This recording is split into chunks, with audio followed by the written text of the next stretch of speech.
Fala sucesso! Que bom te reencontrar! Mais um episódio, mais um bate-papo, mais uma conversa e aquele convite, sempre tradicional, para fortalecer o movimento. Se inscreve no nosso canal, ativa as notificações aí para ficar por dentro de tudo que acontece. E hoje, estou super empolgado, super feliz, estou recebendo uma pessoa talentosa que leva alegria para o Brasil todinho, para fora também. Adriana Nunes, melhores do mundo! Oi, boa tarde! Boa tarde! Tô feliz de estar aqui. Eu também. Eu pensava, cadê ela? Poxa vida. Sabe que entrando aqui no prédio eu pensei tantas histórias aqui dentro. Mesmo aqui nos estúdios também, ali do Correio. Tanta coisa já aconteceu, né? Acompanhando a cidade, né? É, muita coisa. Como é que é essa história? Eu acho isso muito legal. E eu falo assim com o maior orgulho de vocês. Vocês chegarem no sul, em todos os cantos do Brasil, e as pessoas falarem com tanto carinho de Brasília graças ao trabalho de vocês. Deve ser bacana, né? É, bacana, mas você sabe que no início, assim, foi uma coisa... a gente teve que lutar por isso. Falar assim, olha, Brasília é isso aqui também. Brasília é muito legal. Brasília é lindo. Eu não canso de falar isso. A gente defende mesmo, a gente defende. E várias vezes as pessoas falam, ué, vocês são de Brasília? Achei que vocês eram de São Paulo. Muitas vezes, né? Muitas vezes. Então é muito legal levar esse nome. Ah, não sabia que Brasília... Ah, pois é, então tem. E vai visitar. Você conhece Brasília? Várias vezes eu pergunto, não conhece? Como assim?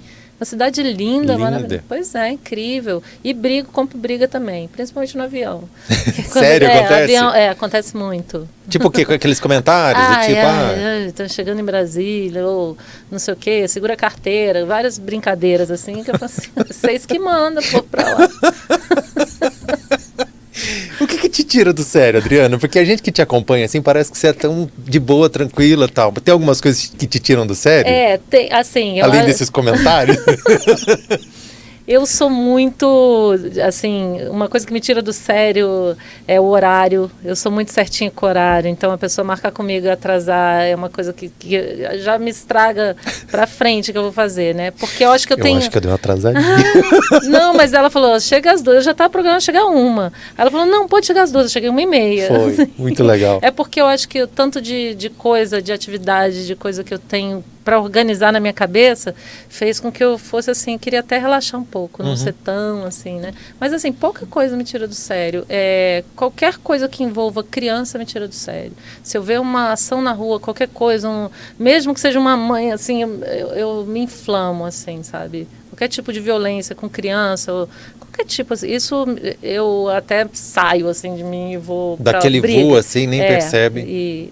Eu até não gosto de quando isso acontece, né, esse tipo de coisa, assim, mas pouca coisa, eu acho que eu consigo, por causa do trabalho, tratar as coisas de uma forma mais alegre. O humor tem essa função, né, ele traz uma leveza pra gente, ele leva a uma gentileza, sabe, a uma forma de vida um pouco mais leve, com certeza. Então, assim, eu acho que quando você tem o humor na vida, quando você aprende a rir de você mesmo e das situações, é muito difícil você sair, assim, sabe? Você perder a cabeça.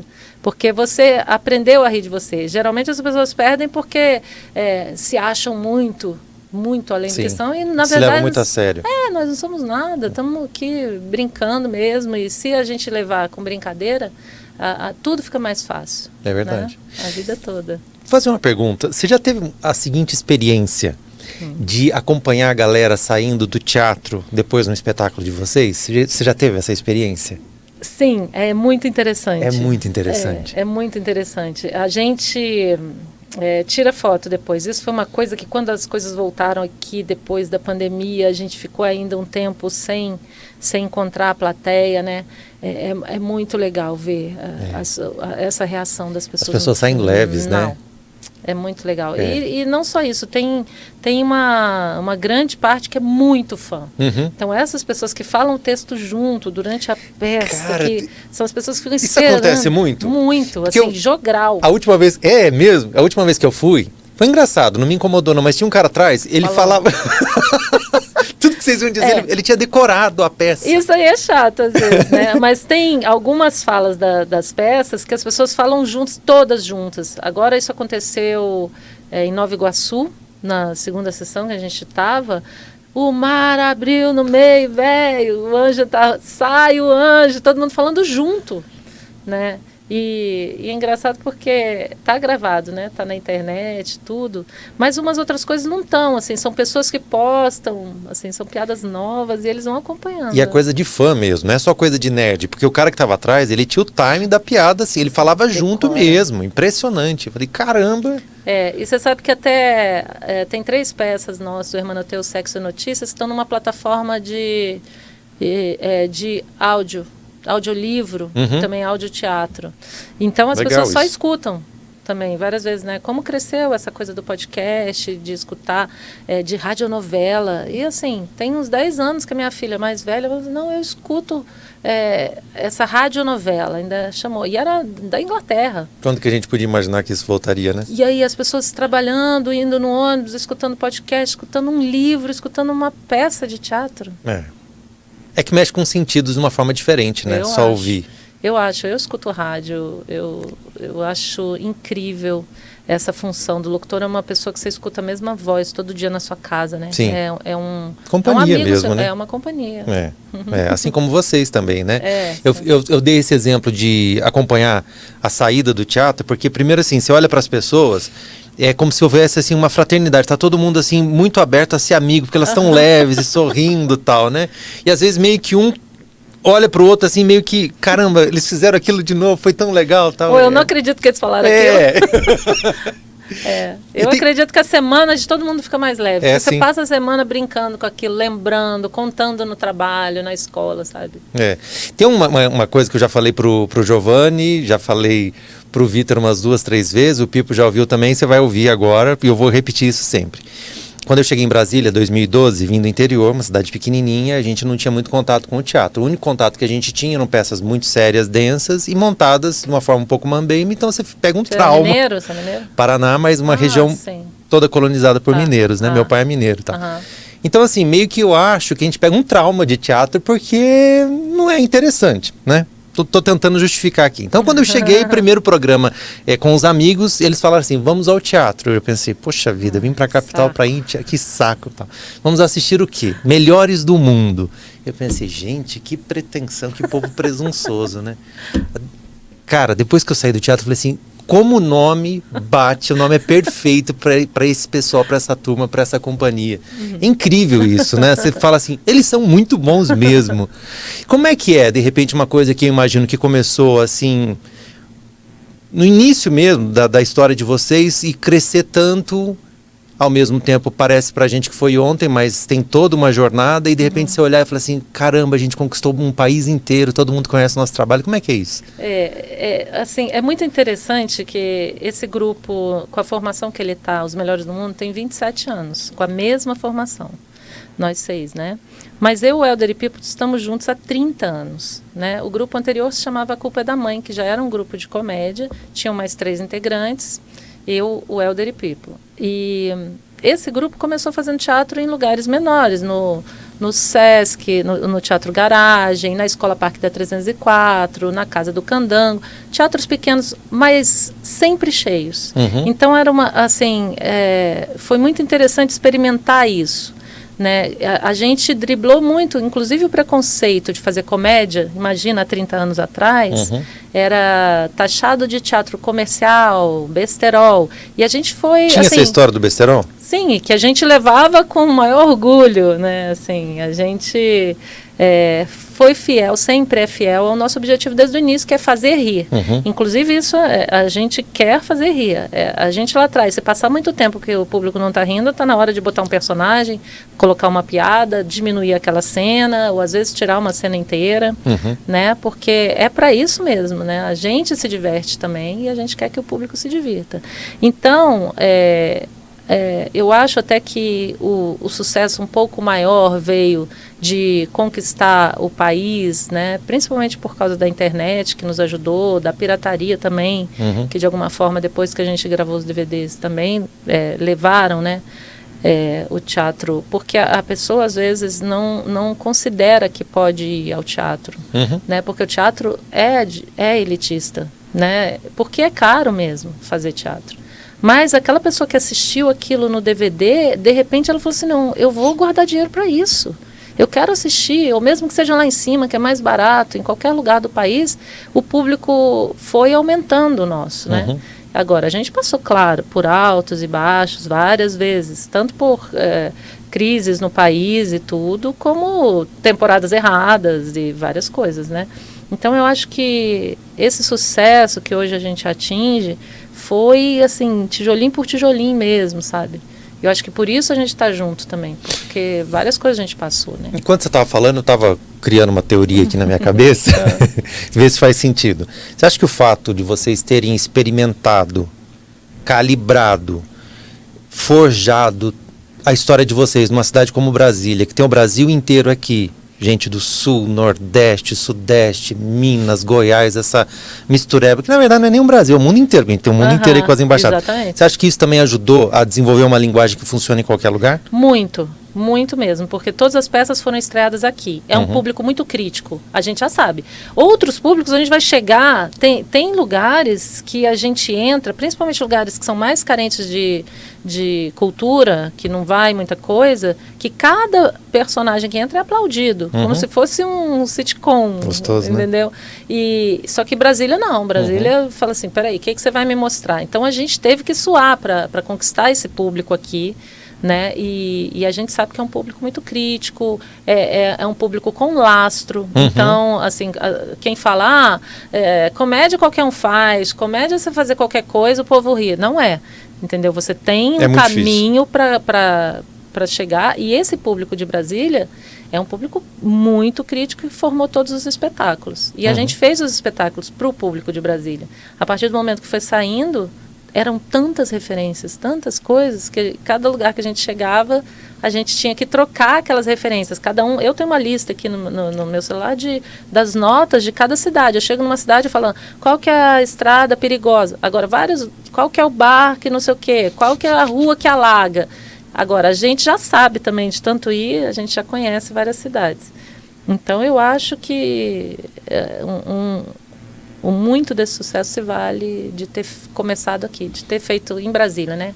Além do que a gente, com 27 anos, 30 anos de estrada, nós pegamos uma cidade nova. Sim. Uma cidade com os espaços abertos, com a imprensa disponível. Que legal. Né? Nossa, a gente tem crítica aqui do Correio Brasiliense de 91, sabe? Assim, críticas favoráveis, lindas. Assim. Você está numa super cidade, você tem que ralar muito. A gente não, a gente encontrou os espaços abertos, propício, né, também. De uma certa forma, cresceu junto com a cidade. Exatamente. Isso é legal.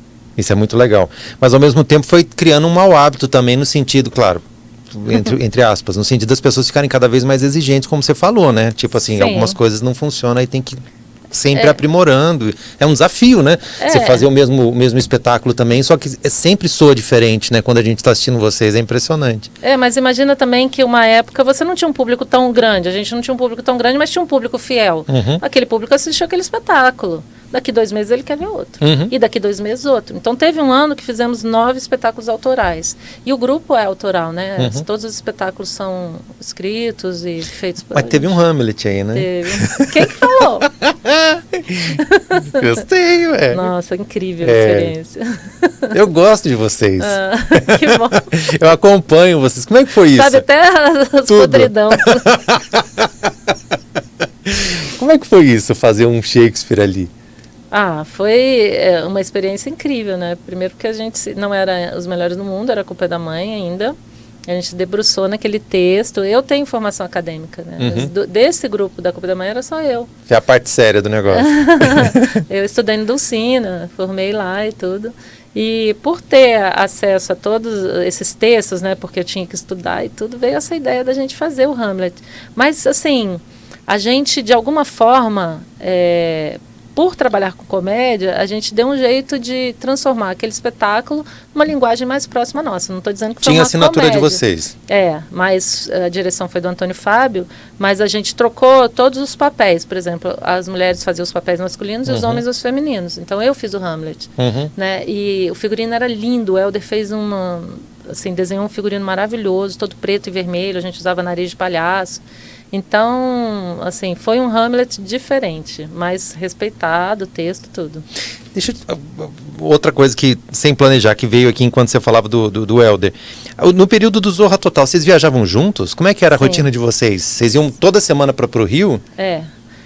Na verdade, o grupo todo foi contratado e a gente fez um quadro lá que meio que parece o Planeta B, que está no Multishow, é baseado numa peça nossa, Rumo ao Planeta Boeing, que são os primeiros... Foi a primeira peça que eu assisti. Então os primeiros brasileiros no espaço. Então esse foi o quadro que foi para o Zorra Total. No mesmo dia a gente gravou o Jajá e Juju. E acabou que esse quadro, que tinha o grupo inteiro, não ficou, porque a televisão não sabe. E o Jajá e Juju estourou. Né? Era o Manga na época? Carlos Manga? Não, era o Sherman que dirigia. Era o Sherman. Era o Sherman naquela época. É. Ele ficou encantado, né? Ele veio a Brasília e assistiu a peça Sexo e falou assim, eu quero esse quadro, mas eu não quero 2 homens, eu quero uma mulher e um homem e tal. E eu fiz com o Helder e foi um sucesso o quadro. E a gente começou a gravar toda semana, realmente. Depois de alguns anos gravando, e aí o grupo participava de uma coisa ou outra lá dentro, mas e mesmo assim o grupo todo contratado, tudo dividido por todos, e a gente viajando mais, eu e o Helder. E nos últimos anos que a gente estava lá, o Hermanoteu estourou e começou a viajar muito. Então a gente viajava durante a semana para gravar e no fim de semana para o espetáculo. Muitas milhas.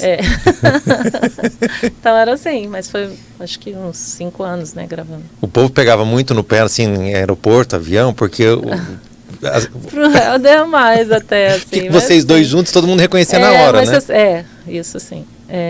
Engraçado isso, a coisa, né, que você trabalha com rádio e tudo, como a voz, né? Às vezes a pessoa tá ali, me olhou, não falou nada, se eu começo a conversar e aí a pessoa associa na hora. Porque a voz está presente, né? E a sua é meio médio, né? Não é tão agudo. É chata, Não, eu gosto. Ouvindo aguda, aqui eu tô... sim, é chata, Sério? Bastante, muito. Não, mas aqui você falando normal, não. É porque eu tô aqui. Oi, tô brincando. Love Songs com a Adriana Nunes. Hoje eu tô aqui, né? Mas as pessoas identificavam na hora. Você, de repente, chegava nos lugares... Não, até hoje, assim, às vezes eu falo... você, quando escuta a voz... Me calateia. Engraçado, né? Me calateia. Caramba, são personagens tão marcantes, né, Adriana? São mesmo. Nossa, incrível isso, né? E a história, assim, do menos é mais, assim, tipo, você assiste uma peça inteira, tipo Hermanoteu, e fica a Micalateia na cabeça, e todas as vezes que você entra no palco também marca, tal. É muito legal, né? E como é que foi para desenvolver esse personagem, assim, chegar logo de cara, você já achou o caminho, ou teve que ir também, de alguma forma, calibrando? Como é que foi? Essa peça é muito antiga, né? Essa peça tem 25 anos. Ela é do início do grupo. Claro que no ano 2000 a gente fez uma temporada no Bancários, a gente montou 12 espetáculos, um por mês diferente. Aí a gente refez todo o Hermanoteu.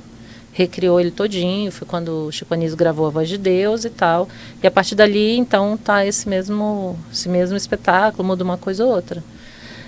Eu não sei, a gente brinca, assim, que é mais a questão da gente junto, a gente tem uma química e já sabe o que um dá pro outro. Funciona, que eu não tenho muito essa preocupação, não. Apesar, assim, de eu ter essa formação acadêmica e tudo, é muito mais orgânico as coisas para mim, assim, de estar em cena. Sabe? Você comentou agora há pouco, Adriana, sobre a história de repente chegar em lugares que para nós são distantes, né? A gente é que está distante deles, mas o Brasil é muito grande. E eu imagino assim, a oportunidade de se apresentar em casas de cultura, teatros municipais, escolas, tal, locais que muitas vezes não receberiam uma peça tão legal se não houvesse incentivo, se não houvesse leis, se não houvesse algum tipo de preocupação com relação a isso. Às vezes as pessoas não entendem, né, a importância de que se incentive a cultura, que a cultura tenha algum tipo de benefício em algum momento, que não é nenhum tipo de benefício fora da lei. Mas a gente não pode perder isso, né? Para que essas pessoas tenham acesso, né? De jeito nenhum. Inclusive, o Distrito Federal tem a maior lei de incentivo do país, né? Principalmente porque é uma cidade nova e realmente precisa. Você imagina, para as coisas serem criadas e as pessoas terem acesso, essa lei, o FAC, não tem nenhum estado do Brasil uma lei como a gente tem aqui. Né, que realmente funciona e leva a arte para todas as partes da cidade. Porque você tem vários editais e ele foi todo arrumado, então a pessoa da cidade satélite entra para fazer o teatro ali, ela tem mais ponto, porque É claro, a pessoa que está, às vezes, morando no plano tem uma outra condição, às vezes, de poder viajar e assistir um espetáculo. Às vezes, eu já fiz Sol Nascente, sabe? Então, que, aliás, é federal até, o Céu das Artes, tem um espaço cultural incrível.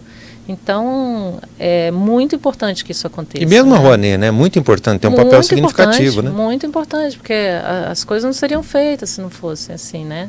A gente anda por um outro caminho, porque sempre andou.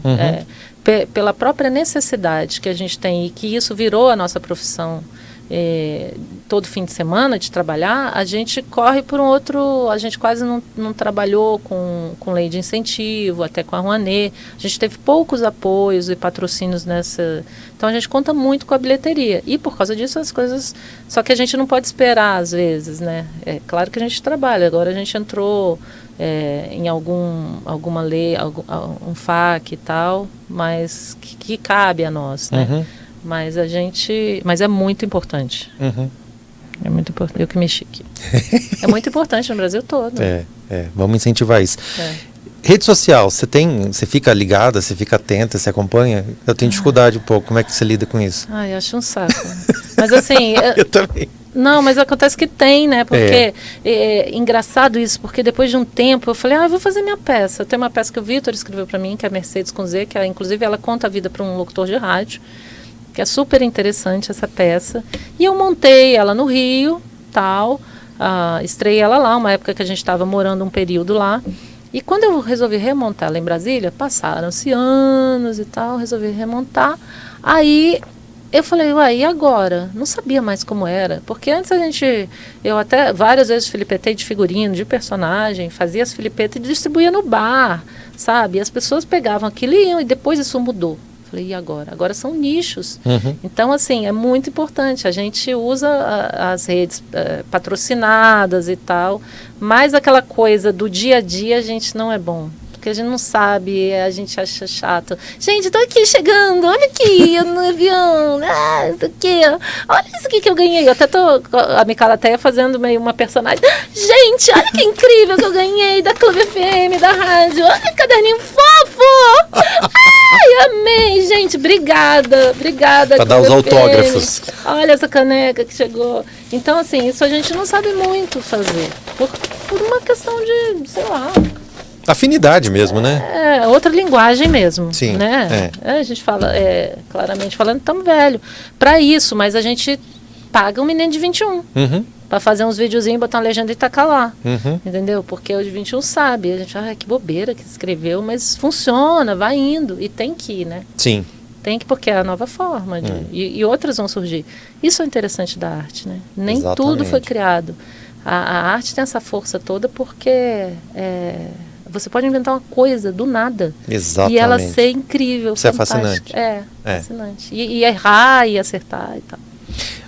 Vamos falar de bastidores. Eu fico assim, me perguntando, como é que vocês conseguem trocas rápidas?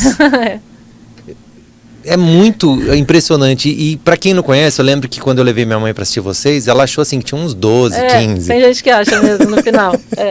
Aí a gente começa, né, meio que dar uma de... só 6? Aí eu dou meio que de Mr. M. Não, mãe, aquele que fez o anjo, na verdade ele fez... Enfim, como é que é isso? Então, eu trabalho com figurino, né? O grupo, cada um tem mais de uma função. Eu trabalho com figurino.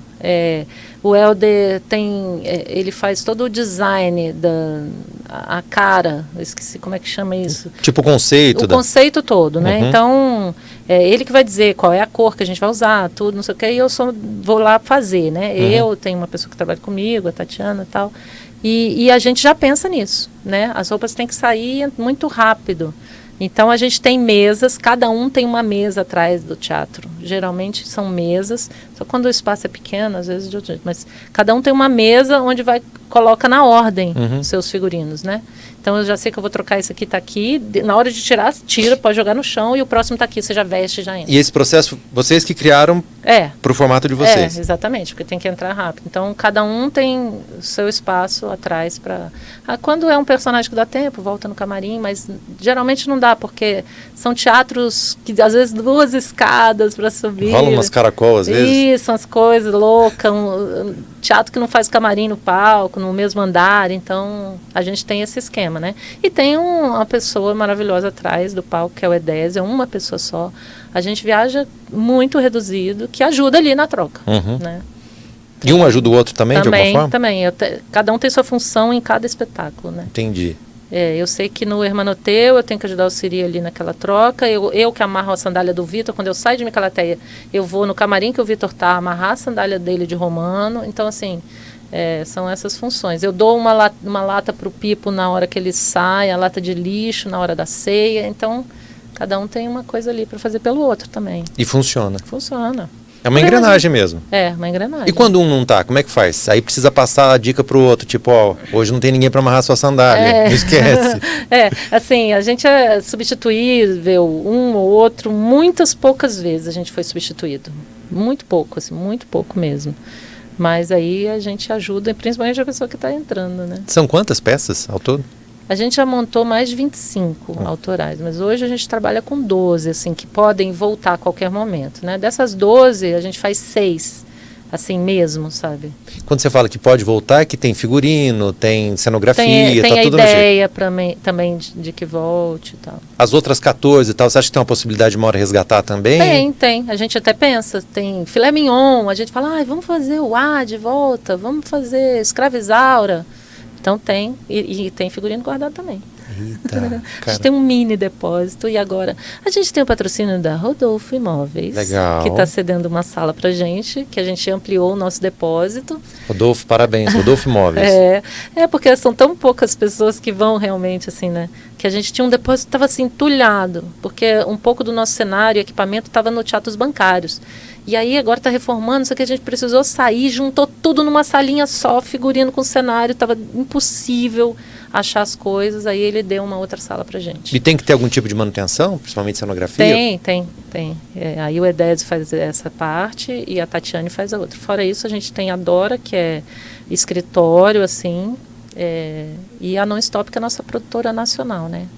Que trabalha com a gente, fazendo a logística. Você falou da história do figurino, né? Que é uma coisa que está mais ali com você, o conceito, a parte gráfica com o Helder, e a questão musical, porque assim, é incrível, né? Incrível, né? Então, todo mundo palpita ou tem algum integrante que é mais ligado aí? Inclusive você precisa entrevistar, é o Marcelo Lins, é o meu irmão, ele é um violeiro, né? É incrível, ele é violeiro, e ele criou a trilha de todos os espetáculos. Todos os espetáculos têm um tema e tem trilha específica de cada espetáculo, né? E muito legais, né? Muito São legais. trilhas muito marcantes. Quando a gente fez 20 anos, ele chamou 20 bandas de Brasília para gravar cada tema. Raimundos. Isso, para gravar os temas das músicas. Por que isso acontece também? Primeiro porque a gente trabalha com esse processo criativo. Até quando eu dou aula, muito raramente, por causa das viagens agora, eu trabalho com esse mesmo processo. Tem que sair tudo do nada. Entendeu? Tudo tem que ser criado. Então, isso é muito interessante. E tem uma coisa também, a gente trabalhando com a nossa trilha, a gente evita umas burocracias aí chatas, que às vezes vêm, né? Inclusive de postagem, de gravação, né? Então, a gente desenvolveu esse processo. E fica a cara do grupo, né? E fica a cara do espetáculo. Ele cria as músicas, tal, grava. Então tem pérolas, assim, incríveis. Fazer aquelas perguntas bem clichês que você já deve ter respondido 827 vezes, mas eu não vou... Se for que eu estou pensando, você nem faça. Eu acho que mas eu vou fazer elas de trás para frente. Você sente falta de uma menina? Eu sabia que era essa. Em algum momento no grupo teve... Não, sempre me perguntam, como é que é ser a única mulher no grupo? Eu falei, o problema não é ser a única mulher, o problema é ser a única flamenguista. Esse que é o meu problema.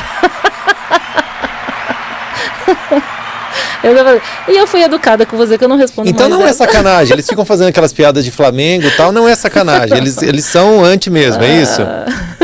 Não, mas eles batem quem tá, o Vasco apanha também. Bastante, aliás, apanha o tempo todo. Não, agora né? na festa, o Vasco tá jogando em cada fim de mundo que os jogos não estão passando mais Sport TV não, estão passando National Geographic.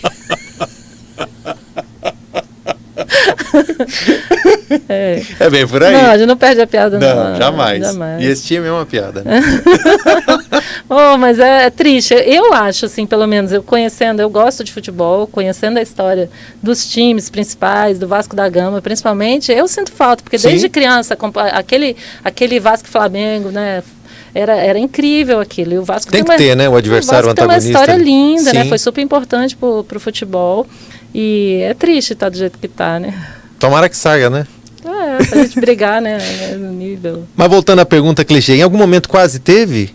Alguma menina também? No início, na Culpa da Mãe, eram 3 mulheres e 3 homens, né? Depois, com essa mudança, ficou só eu mesmo. E eu não estou em todos os espetáculos em cena, né?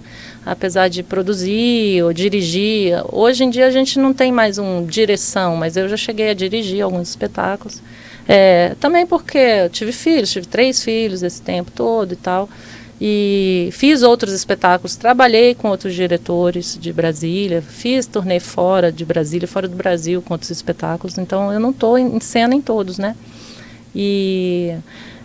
Mas eu sinto muita falta, claro, ainda mais nesse momento. Aí o Vitor fez essa peça, eu comecei a trabalhar o stand-up também, que é uma forma que eu tenho, porque mesmo que você diga que eles são meus amigos, são meus irmãos, não tem como você estar num ambiente com muitos homens e não ser um ambiente machista, ainda mais na idade que a gente tem. Sim. Então, assim, é muito interessante, tem que peitar muitas coisas, é muito legal, tem um respeito muito grande, mas, assim, eu sentia falta também de ir em outros caminhos, assim, com as mulheres, né? Então, eu faço parte do Mamacitas, que é um grupo de 160 mulheres do Brasil inteiro de stand-up, comediantes.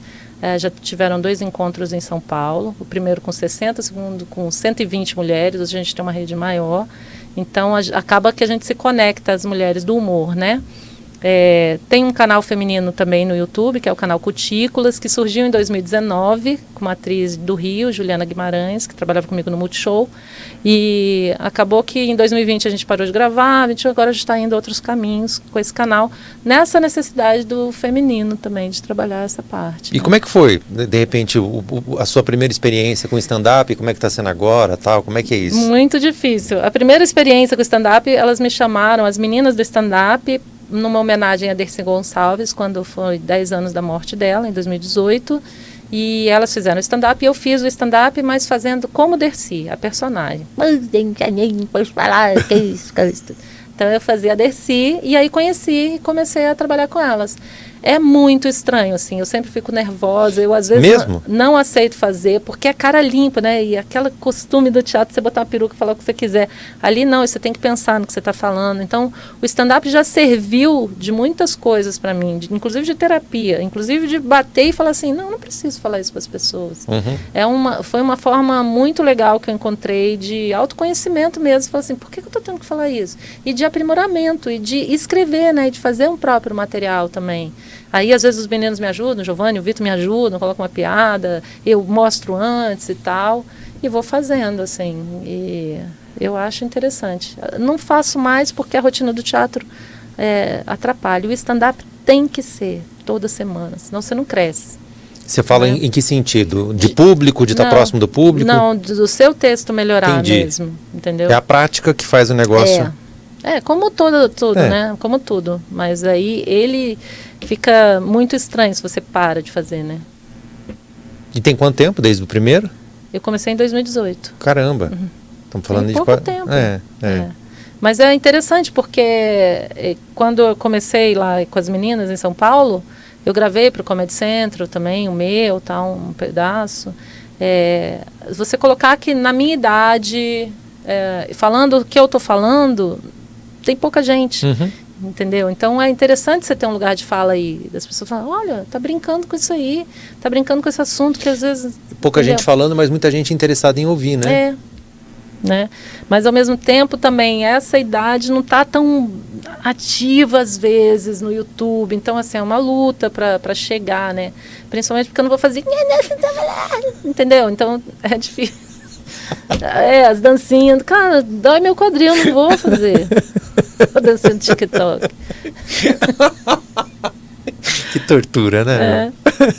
Acho engraçado. E eu assisto, eu acho engraçado. Cara, eu adoro ver coisa de comédia, de humor, eu gosto.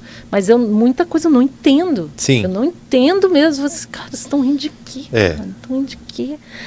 Velho. Mas não faz muito sentido algumas coisas, né? Tem muita coisa boa, mas tem muita coisa que você fala, não acredito nisso, né? E às vezes uma coisa que é simples é muito engraçada, né? Acho que no fundo só tem piada boa e piada ruim, né? Você não tem essa impressão? Não, eu acho que tem público para tudo. Mas tem umas que funcionam com todo mundo, né? Tem umas que funcionam com todo mundo. E são épocas também, né? Você vê Jô Soares, Chico Anísio, né? As coisas vão mudando, o tipo de linguagem, né? Você está falando da internet, está falando do Jô também, tá? Uma coisa que é interessante a gente falar, que muitas vezes as pessoas dizem assim, que aquele vídeo do Joseph Klimber ajudou, tal, etc. Não há dúvida de que divulgou bastante, mas vocês estavam no Jô, né? Ou seja, já era muito relevante, né? Já era um grupo muito importante, né? Ou seja, não foi necessariamente a internet que fez estourar, né? Pode ter divulgado, chegou em lugares que não tinha chegado ainda. Mas era um baita grupo já, né? A gente já estava... Quando o Joseph Klimber estourou, a gente estava em cartaz no Procópio Ferreira, que é em São Paulo, com o Misticismo, que é aquele teatro que gravava o Sai de Baixo. Então, um teatro muito importante lá em São Paulo, de 700 lugares. Então, já era interessante. Mas realmente fez a gente chegar nos lugares que a gente nunca imaginou, né? Porque São Paulo também foi um trabalho de formiguinha, sabe? De conquistar, de teatro pequeno, até chegar ali também, né? Caramba, que legal. Adriana, muito legal te receber aqui. Peraí que eu tenho que falar que sexta-feira eu faço um show. Por favor. Não sei que dia que vai isso aqui. O dia que você quiser. Então, eu faço com meu irmão, que é músico, violeiro, né? Um trabalho todo com o sertão do Brasil. Por causa dessas viagens e por morar em Brasília e conhecer tanta gente, a gente tem um grupo que chama Armorial. Então, eu conto as histórias do sertão, né? De Goiás, Geraldinho, Guimarães Rosa, Maria Valéria Rezende, Catulo da Paixão Cearense, Patativa do Assaré. Esse trabalho com o sertão é muito importante para mim, assim. E aí, na sexta, eu vou fazer um show com o Manassés de Souza. Só sexta agora? Mas ele continua, que chama O Amor Que Mas é toda sexta? Não, esse é só essa sexta. O Amor Que Tu Nordeste, lá no Café Gentil. Mas esse trabalho da Companhia Armorial continua. Meu irmão está indo sábado para o México com esse trabalho, com os outros músicos. Vamos armar dele vir aqui? Fiquei curioso. Ser lindo. Parabéns. E a gente te encontra nas redes sociais? Qual a tua arroba? @Adriana Nunes e o @Comédia MM do grupo, né, também. Que eu acompanho também, então estou sempre ligado. Poxa, muito legal. Manda um abraço pros gente, vai, me segue, porque eu estou precisando chegar a 700 mil seguidores para conseguir um papel, para fazer algum filme no Brasil. Eu estou com quase 18 mil. Mas são 18 mil apaixonados que seguem mesmo, que vão ao teatro, que podem comprar celular, um monte de coisa. Mas você sabe, né, que agora é isso, né? Vamos escolher quem vai fazer esse filme aqui pelos seguidores. É assim? É. Caramba. Obrigado pela sua presença. Obrigada a vocês. Manda um abraço pra turma toda lá. Eu trouxe um cartaz do filme pra vocês. Sério? Aqui, Caramba. Autografado. Gente do céu, virará um quadro belíssimo. Ver se dá pra... Tô com medo de abrir e de repente machucar aqui. Você me ajuda? Dá pra pegar, Gabriel? Eita, nossa. Tá em várias plataformas, dá pra todo mundo assistir agora, porque dá pra alugar no YouTube, inclusive Telecine e Now. Muito legal, muito bonito. Não, e o filme ficou maravilhoso, né? Lindo. Lindo, né? Muito bem feito. Conseguiram também fazer essa transposição de linguagem, porque não é simples, né? Não, foi incrível. Uma produção incrível. Quando você fala da questão do conceito do Welder e tal, que ele trabalha em tudo isso, inclusive nesse tipo de material. Sim, assim... é ele que faz o cartaz. Mesmo? É, mesmo. Me falaram uma vez que ele trabalhou no Correio uma época, será que é verdade? Sim, ele é ilustrador, foi ilustrador, aquelas charges, sim. Caramba, que legal. Ele desenha muito, né? E tá mandando muito na novela, né? Tá super legal. Muito engraçado. Muito bom. Vocês são incríveis, os Obrigada, melhores do mundo. Tenho certeza que você gostou também. Curte aí, compartilha, por favor. Segue a gente nas redes sociais, @Adriana Nunes. Isso. E @Comédia MM. Isso. Muito bem. Nosso Fala Sucesso também, podcast Fala Sucesso. Que bom que você esteve aqui com a gente. E a gente volta na TV Brasília, na Clube FM e também aqui no YouTube. Valeu! Obrigada.